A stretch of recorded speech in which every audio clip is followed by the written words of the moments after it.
こんにちは、森です。ついに来ましたね、皆さん。我らのタイロソフトの新作がついにリリースされました。その名も遊園地夢物語です。しかもこれ評価高すぎて本当にビビってるんですけど、リリースしてまだ1週間そこそこで 4.5 って本当にとんでもない数字です。これはほぼ5点。前回の森林キャンプが丘がかなりの高評価でハードルが爆上がりしてたところをさらに超えてきたのが今回のこの遊園地夢物語なんですけども、最近のカエルソフト本当にやばくないですか？で、前回の新作のリリースが森林キャンプが丘で、これが2021年の4月27日のリリースですから約2ヶ月ぶりの新作になってます。前回が3ヶ月ぶりのリリースだったのに対して、今回はなんと2ヶ月ぶりと開発スピードの速さにびっくりしてるんですけども、しかも今回はカエルソフト史上最大ボリュームの力作と言われてますから、かなり期待が高まるかなと思います。今回はこの皆さん気になっている遊園地夢物語についてのゲーム内容とレビューで絶賛されている理由について徹底解説していこうと思います。この動画を最後まで見ていただくと、遊園地夢物語がどんなゲームなのか、どんなポイントが評価されているのかがわかるようになります。またこのチャンネルではカエルソフトやその他シミュレーションゲームの攻略検証動画をどこよりも詳しく解説していきます。今後も最新情報をどんどんアップしていく予定なので、ぜひチャンネル登録よろしくお願いします。ではまず遊園地夢物語がどんなゲームなのかについて解説していきます。遊園地夢物語は2021年6月30日にリリースされました。価格は他のものよりも少し高くて980円の買い切り型となっています。先に Android 版がリリースされ、 iOS も少し遅れて7月9日にリリースされました。私は iPhone ユーザーなので早速買いました。いや嬉しいですね。で、7月の6日時点なんですけども、 Google プレイの最新評価では星 4.5、 レビュー数156でした。これですね、とんでもなく高評価です。カエルソフトの全タイトル61タイトルの平均が約 4.1 ですから、過去作と比較してもかなり高く評価されてるんじゃないでしょうか。ちなみにこの前リリースされた新作タイトルである森林キャンプが丘は Google プレイで7月6日時点で 4.8、 レビュー数が1058となってまして、森林キャンプが丘が当初リリース当時ですね 4.0 だったことを考えると、遊園地物語がもう現時点で 4.5 ですから、ここからまだ評価が伸びてくるんじゃないかなと思います。つまり、森林キャンプが丘を超えるような、絶賛タイトルという風になっていくんじゃないでしょうか。で、今回の遊園地物語は見ていただくと分かる通り、遊園地経営シミュレーションゲームとなっております。いろいろなゲームレビューサイトとか、まとめサイトでも調べてきたんですけども、今回一番押し出しているポイントっていうのがカエルソフト史上最大ボリュームというところですね。これまでも様々なシミュレーションゲームで長年ファンを楽しませてきたカエルソフトなんですけども、ついに本気を出して史上最大ボリュームに挑戦したようです。これはですね、7月の連休を見越して私たちを一歩も外に出さないような作戦になるのかもしれないです。で、価格もですね、他のものと比較して少し高めに設定されているのはそういった理由なのかなと思うんですけども、設置できるアトラクションなどの自由度とか、それから、種類ですとかね、それが過去作と比較してもかなり高くなっているのが特徴かなと思います。ゲーム内容は遊園地系なんですけども、それだけではなくてですね、マスコットをスカウトしてきたりですとか、周辺の交通の整備とか SNS 運用など、今回もやり込み要素が散りばめられています。SNS 運用はですね、常夏プールパレスの新要素として人気があったので、今回の新作でも採用されたのかなと思いました。カエルソフトはね、ちょこちょこ新作の中に新要素を入れてテストして、で人気があったりとか反応が良ければ他の作品にも適用されるように結構試行錯誤してるのが、見れてですね、ファンとしてはとても嬉しいなと思っています。で、周辺の交通整備なんかは完全に遊園地経営者の範疇外な気もするんですけど、そんな細かいことは気にしないのがさすがカエルソフトかなと。遊園地経営者がインフラまで口を出してしまうのがこの世界かと思うので、自由度の高さというところで脱帽していますと。続いて今回の遊園地夢物語が、なぜ絶賛されているのか、そしてどの辺が史上最大ボリュームとなっているのか、その理由をですね3つにまとめましたので解説していきます。まず1つ目は、圧倒的な、建築物の多さ、そして広さですね。カエルソフト史上最大ボリュームと謳っているだけあって、設置できるアトラクションの種類、それからその自由度というのはかなり幅広いです。カエルソフトは見下ろし型視点の箱庭制作ゲームというふうに言っていて、他にもいろいろと種類出してるんですけども、今回も見下ろし型視点のベンチの箱庭制作ゲームに近い内容となってますね。これまで街づくり系ですとか、牧場経営系、店舗経営系の箱庭制作ゲームっていうのをいろいろカエルソフトさん出してるんですけども、遊園地経営っていうのがね意外と出てなかったというところでね、意外ですよね。で、今回は遊園地系シミュレーションゲームなんですけども、本当に何といってもアトラクションが本当に幅広くて、どんどん設置してですね、お客さんがそこが増えてくるというところが醍醐味かなと思っています。しかもただアトラクションを設置できるだけでなくて、そのアトラクションの長さとか高さとかも自由に調整できるんですね。例えばこのトロッコなんですが、こういった形でですね、ジェットコースターのようなアトラクションであれば、こういった形で自分で好きなように高さを上げたり下げたりとか調整ができるんですね。もちろんコストかかっちゃうんですけども、自分でコースが作れるっていうのはすごい自由度が高くて面白いですよね。私だとこういう風にいろいろ上げ下げしながらコース作ったりしてるんです。はい、今こんな感じでトロッコの高さを変えてみたんですけど、こういう感じでね、自分の好きな長さとか高さに合わせてコースが作れて、それをこういう風にキャラクターが実際に遊び始めてくれるっていうのはね、もう個人的に結構感動しますよね。でちゃんと滑り終わった後の顔の表情が変わったりとかっていうのがいいですよね。あとはこのバンジージャンプとかももっと上げたいな、高さ上げてもっと怖い感じにしたいなっていうことであれば、ここで課金すればさらに高さを上げていくことができるんですね。もちろんこれもコストかかっちゃうんですけど、やばくないですか？ここまで上げられるんですよ。はい、今こんな感じでバンジージャンプですね、高さを出して富士急某富士急みたいなアトラクションまで怖い感じにしてみたんですけど、こういう感じでただ設置するだけじゃなくて、自分の好みのレーンにしたりとか、高さ変えてもっと怖いアトラクションにしたいとか、そういう風にね自分で改造できるのが面白いなと思いました。さらに面白いのがゾーンっていう要素なんですけども、これは某テーマパークとかでもよくある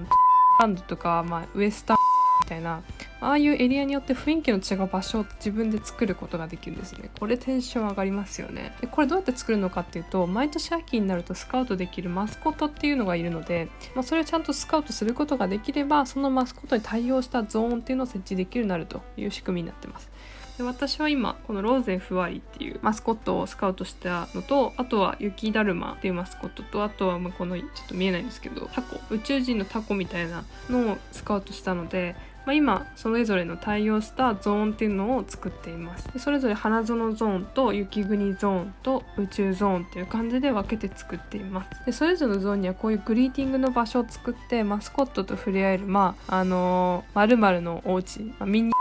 的な場所も設置できるんですね。で自分好みにこういう風にパーク内のエリアが作れるっていうのはすごい楽しいなと思いました。これを凝ろうと思えばね、いくらでもレイアウトとかデザインとか凝ることができるので、これはもう箱庭制作とか好きな方にとってはたまらないんじゃないかなと思いました。続いて2つ目ですね。2つ目はグラフィックがとにかく繊細で細かいことですね。カイルソフトタイトル重ねるごとに、操作線とかあとグラフィック含めてすごい改善されてきてるんですけども、特に今作ではこのグラフィックの細かさは本当度肝抜きました。いやこれ作るの相当大変だったんだろうなと思います。で前回の新作からわずか2ヶ月でこのクオリティのゲームをリリースされるって本当開発体制どうなってんのって個人的には思ってしまったんですけど、まずですね、今回エリア面積相当広いので、一番拡大してもこのくらいなんですけど、引き具合なんですけども、この時点ですごい細かいの分かりますかね。でちゃんとこの入場する時にもチケット買う時にお金渡してチケット受け取ってるところとか見えるんですけど、でちゃんとゲートを開けてあげたりとか、細かいなと思ったのは自分が作ったこのコースの降りてくるところにちゃんと顔がびっくりするんですよね。今分かったと思うんですけど、顔がちゃんと変わったりとか、うわーってびっくりしてるっていうのが分かったりとか、そういう細かいところなんですけど、こういう細かいところがすごい作り込まれてた。あとこの乗り物コーナーなんですけど、ここで乗り物取るとちゃんとほらこの対応した乗り物がちゃんと乗って、乗り物コーナーからちゃんとその対象の乗り物が消えるんですよね。いやすごいなと思って、これとかね、いくらでもそのままなんか固定したグラフィックにしてごまかすとかいくらでもできると思うんですけど、ちゃんとその乗って動いてちゃんと場所からも消えるっていうのを細かいなと思いましたね。だからこういう作り込みとかゲストの動きとかどんな動きしてんのかみたいなのをいちいち観察してるだけでも本当に見てるだけで楽しめるなと思いました。あとレビューの方だと建物の向きが回転できないのが辛いっていう声が結構多かったんですけど、個人的にはプレイしてそんなに気にならなかったかなと思います。でこの施設の、入り口のところは自分で変えられるので、それでなんとなく対応できますし、あとアトラクション一個一個のグラフィックとか動きとか見ていただくと分かると思うんですけど、本当に綺麗で細かいので、向きが変えられなくても遊園地全体としてはとても綺麗な仕上がりになってるのかなと思いました。でこれで向き変えられるようにしてしまうと、アトラクションの一番いい部分というかが、逆にその向き変えることで見えなくなっちゃったりとかっていう弊害が出るのかなと思ったので、個人的には、このままでも特に不便もないですし、このままでいいのかなというふうに思いました。アトラクションのデザインもそうなんですけど、ベンチとかポップコーン屋さんとか、そういうちっちゃい施設一個一個にわたってもすごいデザインが細かくてですね、ちゃんとゾーンごとに設置できる同じベンチでもデザインが違うんですよ。トイレとかもすごい細かいなと思って、設置するのが本当に楽しいんですよね。箱庭好きの人絶対ハマると思います。3つ目は絶妙な難易度の高さですね。カイラソフトシリーズはタイトルによって難易度が結構バラバラなんですけども、今作は森林キャンプガオカなど最近の新作と比較すると少し難易度が高めの歯ごたえのある内容になってるかなと思いました。序盤はですね、特にお金が貯まりづらい設計になっているので、調子に乗ってアトラクションとか駐車場増設しちゃったりとかキャスト大量雇用とかしちゃうと、すぐに資金枯渇してしまうので、割とお金を気にしながらの遊園地経営というのが必須になるかなと思いました。特に今回序盤の資金面がですねシビアになってるかなと思います。本作での金策ポイントの一つとしてはゲストの満足度っていうところが非常に重要になってきています。遊園地が閉園した時にゲストの帰宅理由ってものがデータで表示されるようになっていて、ここの帰宅理由のところでも確認できるんですが、これをもとにですねパークを改善することによってより効率よくポイントとかお金を取ることができるという仕様になっています。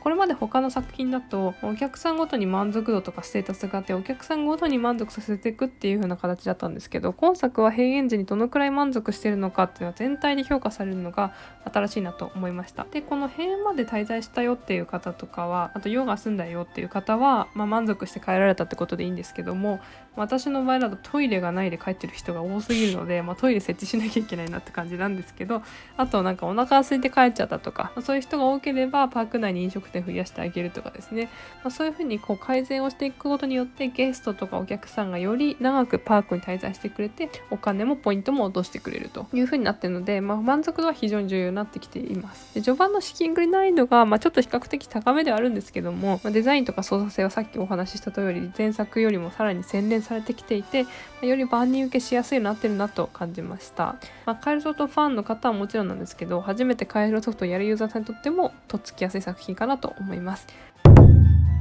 実際にレビューとかツイッターの方も見ていきたいんですけども、